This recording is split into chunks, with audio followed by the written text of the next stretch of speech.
Hello everyone, আসসালামু আলাইকুম। আশা করি সকল ভালো আছেন।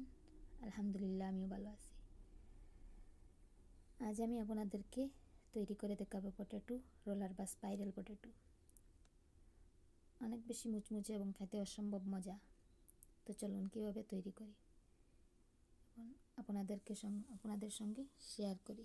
প্রিয় দর্শক, আমি কয়েকটি আলু নিয়েছি, তার সঙ্গে লাগবে শাসলিক কাঠিগুলো। আমি আলুর ভিতর দিয়ে ঢুকিয়ে ওই মাথা বরাবর বের করে দেব। তবে কাজটা একটু সাবধানে করতে হবে, কাঠিটা কিন্তু ভেঙে যেতে পারে। তবে আমি ঢুকিয়ে নিয়েছি, আর এখন বটি বা দার সাহায্যে ঘুরিয়ে ঘুরিয়ে কেটে নেব। দেখিতেছেন আমি কিভাবে কেটে নিয়েছি। এরকম আস্তে আস্তে ঘুরে ঘুরে কেটে নিতে হবে। এখানে আমি 3-4টা আলু নিয়েছি। আলুগুলো খুব সুন্দর করে আস্তে আস্তে এভাবে কেটেছি। আর এখানে আমি ব্যাটারটা রেডি করে নিচ্ছি। পরিমাণ মতো ময়দা দিচ্ছি, কর্নফ্লাওয়ার। আপনার কাছে কর্নফ্লাওয়ার না থাকলে চালের গুঁড়ো দিতে পারবেন।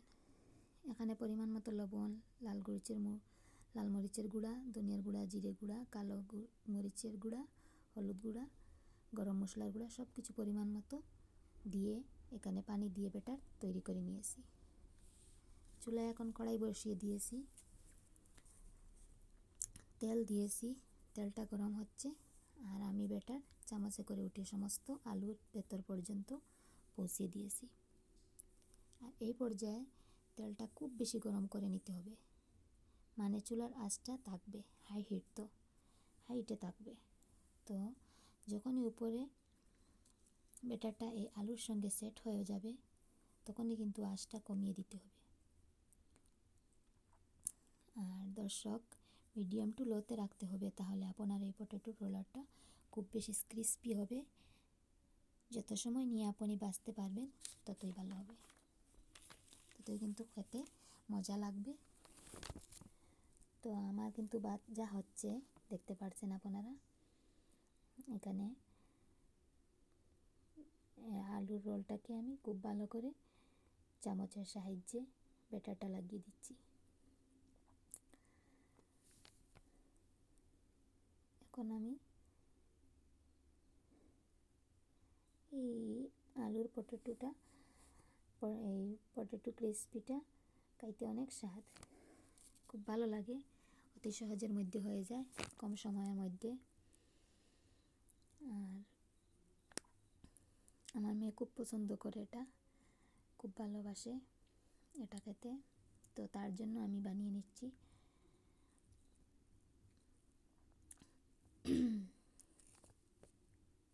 স্পাইরাল পটেটো তৈরি করতে সহজে, অনেক কম সময়ের মধ্যে হয়ে যায়। যাই হোক দর্শক, এই ছিল আজকের আয়োজন। আশা করি ভিডিওটা আপনাদের কাছে ভালো লেগেছে। ভালো লাগলে বেশি করে শেয়ার দিবেন এবং বেশি বেশি করে শেয়ার করবেন, এবং আমার নতুন চ্যানেলটিকে সাবস্ক্রাইব করে দিবেন। আবারও হাজির হব নতুন একটি ভিডিও নিয়ে। শেষ পর্যন্ত সবাই ভালো থাকবেন। আল্লাহ হাফিজ। আসসালামু আলাইকুম।